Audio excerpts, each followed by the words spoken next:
দিন শাক না খেলে কেন জানি ভালো লাগে না, বুঝি না কিছু। আর আজকে অনেক দিন পর আমি কুমড়া শাক কিনলাম, আর কুমড়া শাক দিয়ে সঙ্গে মাছ ভাজা আর ডাল হলে কেমন হয় বলেন। এর মধ্যে আপনাদের সাথে একটা রিভিউ শেয়ার করে ফিরে আসছি আবার। এটা আমার নিজের হাতে তৈরি করা organic hair oil, Sanvi organic hair oil এবং হেয়ার প্যাক। এটি মাথায় দিলে চুল পড়া বন্ধ করে, মাথার খুশকি দূর করে এবং চুল দ্রুত লম্বা করে। 1 মাসের মধ্যে চুল ইনশাল্লাহ অনেক লম্বা করে এবং চুল সিল্কি এবং স্মুথ করে। যারা নিতে চাইবেন ইনবক্সে নক করে। এই মাছটা আমি একদিন আগে কিনে আজকে সকালবেলা উঠে আগে ভিজাতে দিয়ে দিলাম।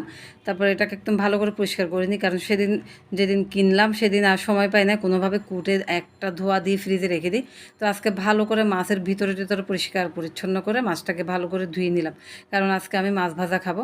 তো মাছগুলা কিন্তু চন্দনা ইলিশ বলে। তার যেহেতু আমাদের এত সামর্থ্য নাই যে বড় ইলিশ খাবো, সেই কারণে এটা দিয়ে হলো ইলিশের মানে স্বাদটা নিই আর কি। একটু মরিচের গুঁড়া, একটু হলুদের গুঁড়া, একটু লবণ দিলাম, দিয়ে ভালো করে এটাকে মাখিয়ে নেব, কারণ আমি আজকে মশমশা করে মাছটা খাবো। আর এটা রান্না করলে অনেক কাটা বের হয়, এটা খাওয়া কোনোভাবে সম্ভব না, শুধু ভাজি করলে তো খাওয়া যায়। তো সেই জন্য এভাবে মানে ভাজতে বসাই দিলাম। আসসালামু আলাইকুম, কেমন আছেন সবাই? আলহামদুলিল্লাহ আমি ভালো আছি। সানভি ব্লগ থেকে সানভির মামা বলছিলাম, চলে আসলাম আজকে অন্যরকম একটা ব্লগ নিয়ে। তো মাছগুলোকে ভাজতে দিয়ে দিলাম, মাছটাকে ভেজে শাকটাকে বের করলাম, আর পাতাগুলো আলাদা করে নিলাম আর ডাঁটগুলো আলাদা করে নিলাম। কুমড়া শাক একদম ছোট আঁটি, শাকের পরিমাণ দেখে বুঝতে পারতেছেন, মাত্র অল্প কয়েকটা হয়েছে। আর এত দাম, এটা নাকি 30 টাকা, মানে এক বেলাও একজনের হবে না। তারপরেও যেহেতু শাকটা অনেকদিন পর খাচ্ছি, আমার কাছে ভালোই লাগতেছে। এদিকে মাছ আমার এক সাইড পুড়ে যাচ্ছে, এটাকে ভালো করে উল্টে পাল্টে দিলাম। আর এতগুলো তেল বেরোচ্ছে মাছ থেকে বলার মতো না। আর এত সুন্দর একটা সুঘ্রাণ বেরোচ্ছে, ভালোই লাগতেছে, মনে হচ্ছে ইলিশ মাছ ভাজতেছি। আর যাই হোক, যে যেটা মনে করার করেন। আমার কাছে কিন্তু ইলিশ মাছ খুব ভালো লাগে, কিন্তু দুঃখের বিষয় কিনে খেতে পারি না, এটার দাম অনেক বেশি, ভালোটার দাম।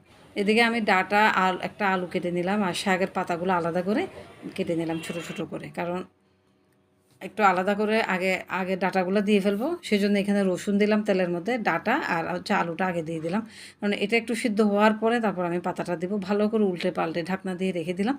আর মাঝে মধ্যে ঢাকনা খুলে দেখতেছি যে সব ঠিক আছে কিনা, একটু লবণ দিয়ে দিলাম, মানে আলুটা যদি সিদ্ধ হয় তাহলে আমি পাতাটা দিয়ে দিব, এই আর কি। তো এইভাবে উল্টে পাল্টে বারবার ভেজে নিচ্ছি, তারপর শাকের পাতাগুলো দিয়ে দিলাম এখানে। এখন আমি শাকটা দিয়ে এটাকে আবার একটু নেড়ে চেড়ে দিচ্ছি। শাক দেখলে আমার জিভে জল চলে আসে, আমি একদম লোভ সামলাতে পারি না। তো এই হলো আজকে দুপুরের আয়োজন, মাছ ভাজা, মজার মজার করে মাছ ভাজি করলাম, আর হচ্ছে শাক ভাজি, সঙ্গে ডাল ছিল। তো আজকের ভিডিওটা এই পর্যন্ত। যদি ভালো লাগে লাইক শেয়ার কমেন্টস করবেন। আল্লাহ হাফেজ, বাই বাই।